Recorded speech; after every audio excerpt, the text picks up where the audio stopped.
The syllabus for this course will always be linked under course information in Blackboard. Most of the students in the class are registered for Sociology 320, Immigration and Adaptation. There are a few students in here who are registered for Soc 751, which is a special topics in sociology course for master's students. If you're one of the master's students, then you know it and you should look at that syllabus. For everyone else, you can ignore the Soc 751 syllabus and stick to this one. Everyone, regardless of which section you're registered for, is required to know the syllabus, to read it, to know the policies, and to adhere by them at all times. On the first page, you see some pretty basic information about the course. You see my contact information here. It says email, do not call for prompt reply. My office phone number is listed on there, but I'm not in my office very often, so it's always better to email me. The other thing is I read emails all the time. I reply to emails all the time. If it's late at night and I'm sleeping, then I'm not replying to your email, but it is being received, and you get your email in the queue and I reply to it as quickly as I can. If you're not hearing back from me within about 24 hours, you should always resend your email. You should never feel like you're bothering me by sending emails. I'm actually only bothered when I don't get emails from students. So email often is a good rule of thumb for an online class like this one.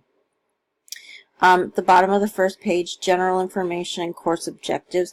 This is my longer version of the course description than what is allowed in the catalog. I'm not going to spend time reading this to you, but you should go through it and see. Hopefully you'll start to see also in the weekly topics folders I try to lay out which of these course objectives are being touched on in any given week's topic. In terms of resources for the class, there's no textbook to purchase or anything like that, but you're required to have access to a computer with reliable internet service on a regular basis. You're required to visit the Blackboard website and to use your Lehman email account. If you email me from a Yahoo or Gmail or whatever account, as long as I receive it, I reply to it. However, when I need to contact the class about important information, I send emails through Blackboard, and Blackboard is linked to your Lehman account. In some cases, a few people may have non-Lehman email accounts linked in Blackboard, and we'll deal with that in the first week. It's also really important to have self-direction and time management skills. I think of these things as skills, things that we work on and build throughout our lives. Time management is a really difficult thing, and if you can't and don't carve out specific amounts of time to work on this class each week, it's probably not going to go as well for you, because when you have other demands that are in your face, it's easy to just ignore Blackboard. And even though I email relatively often, you might be able to ignore me. And again, ignoring the class, that's not going to help you out. Things are set up in a way that have you coming back to Blackboard at least a couple of times a week. And that's there on purpose to help structure you. But there's still a great deal of flexibility about days and times that you can do your work for the class. So some basic course requirements here, in general email, reading, working in groups. Again, take the time to look over these on your own. I'm not going to sit here and read it to you. Everyone here is capable of reading those things. In terms of graded assignments, I'm going to talk about each one of these briefly here, and then I'll have breakout videos, or at least audios, for you to think about each of the different ones. Your course grade is going to be based on several different components. The discussion boards are like your attendance and participation. Okay, we want to have actual discussions, which means that everyone can't just go to the discussion board on Saturday evening and write something, because then most of the posts don't get read and there's no discussion going on. So for that reason, and again, to have you coming to Blackboard at least a couple of times in a week, I'm going to require that you post to the discussion board at least once between Sunday and Wednesday of a week, and then have at least 2 posts by that Saturday. So if you have time to do work for the class at the beginning of the week, do your 2 posts at the beginning of the week, right? If you can't get to it until closer to the end of the week, work something out. If you only have time on the weekends, you do a Sunday post and a Saturday post, right? And so that you're keeping on track with the class and getting something in there each time. The discussion boards are 15% of your grade, right? This is enough credit for attendance and participation kind of stuff, but not so much that it's really going to sink your grade. If you're missing a little bit here and there, but you really want to try to get as many points as you can on something like this. The discussion boards are really informal. I'm not looking for you to be bogged down by did I use proper grammar and so on. Now, it is an academic assignment. It's for a college class, right? You should think about presenting yourself in the best way possible. And so you don't want to do something really sloppy. You should also know that the point is communication here, right? So you need to be understood. You want to avoid like texting language and abbreviations and things that may make your post not understood by classmates.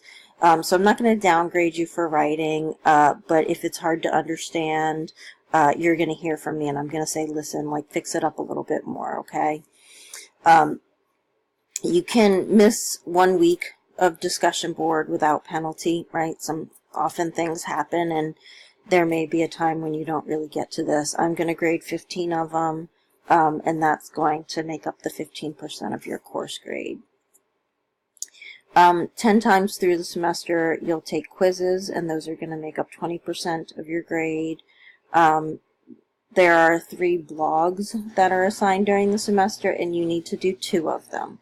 I only want to grade 2 blogs per student. There are a lot of students in this class, so I don't want you to write 3 of them.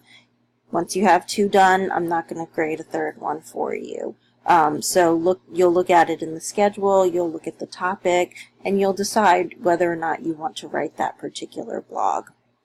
And you have to do blog commenting, which again, I'll have a breakout audio on each of these to get into more detail later. I want you to comment on blogs of your group members at least 5 times during the semester.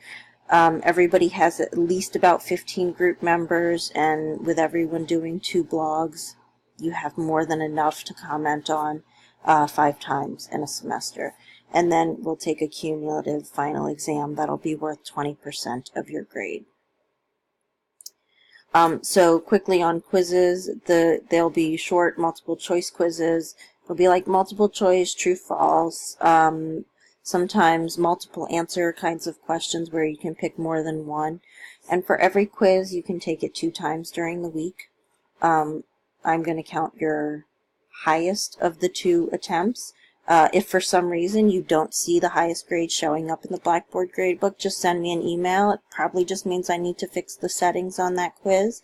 Don't assume that you're not getting the highest of your 2 grades. Again, sometimes there are just these little errors in the settings that I might need to fix up. Once the quizzes are done, the correct answers will become available. So no one can take a makeup quiz, but I have worked in some extra credit opportunities that I'll talk about more in a breakout. Quickly on the blogs, these are going to be your academic writing component of the class. So this is where you do have to use proper grammar. You do have to write well and do it very structured. I'll have specific information, guidelines, and instructions for the blogs and for blog commenting in another section with audio. The lessons of the course are cumulative, and that's why I say that we'll be taking a cumulative final exam. The final exam is on the date designated by the college, and you'll have the full day from 8 a.m. to 8 p.m. to complete that exam. Extra credit, I'll talk about more soon, but 6 times throughout the semester you have the opportunity to write an essay, a reflection essay on a film, where we have films to watch for the class, and if you want to write about how they connect with the week's readings, assigned readings for that week with the film, this is something you can do, and each essay may replace 1 quiz grade. So if you miss a quiz, then you know you want to do one of these essays to fill in for it. If you score low on 1 quiz, you want to try to do better on one of these extra credits to replace that grade. The extra credits are completely optional. If you miss a quiz and you're okay with taking a 0 for that one, you don't need to do the extra credit. Course grades are calculated on a 100-point scale. When you see your grade, like if you take a quiz and you look in the Blackboard grade book and it says you got an 88, you come here and you say, 88, what's that? Oh, it's a B+. So you always know what the letter grade attached to the number grade will be. A number of policies, online classroom courtesy. This is an important one. Especially with weekly discussion boards, so you need to make sure that you've read this, that you're abiding by it at all times. Anyone who violates this policy will be asked to stop doing it, and if you're still not doing it, you may be removed from the course. Hopefully this will not be a problem in any way, but that we will meet topics this semester in this class that it's important that we stick to scholarly discussions of.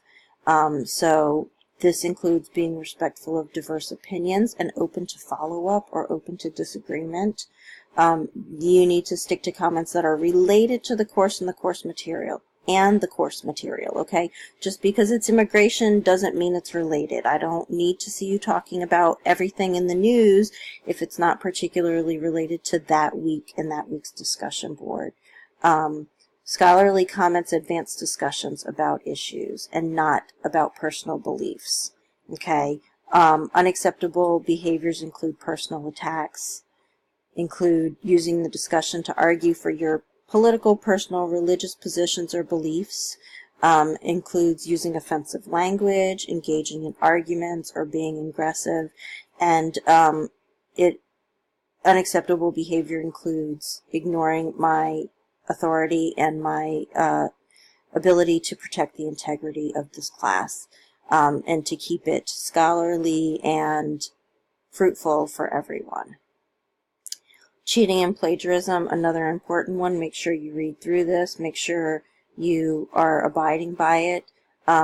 You may discuss things that are being done that you're reading or you're working on during class, but graded work has to be your own. You can't sit next to a friend in the class and take quizzes and discuss the quizzes while you're taking them. That's going to be considered cheating. Cheating is letting someone else look at your work. If you've drafted a blog and you share it with a classmate and they end up writing stuff that you wrote in your blog in theirs, you're both considered cheating. So let's not do this. Blackboard and I both have a lot of ways that we detect cheating, and any suspected cheating is going to be reported to the academic integrity officer, and can earn you a failing grade. In terms of incomplete grades, make sure you know that policy. I give them on a very limited and as-needed basis. I don't curve grades or give grades based on what you need. I give grades based on my calculations that are described here in the syllabus. These last few policies are sort of college-wide policies. The syllabus is a guide. If I need to change it, I'll post an announcement in Blackboard. Anyone needing accommodations through disability services should register with that office. The information is here. And then they get in touch with me and let me know what are appropriate accommodations. I don't make decisions about appropriate ways to accommodate students. And then this is the general college attendance policy.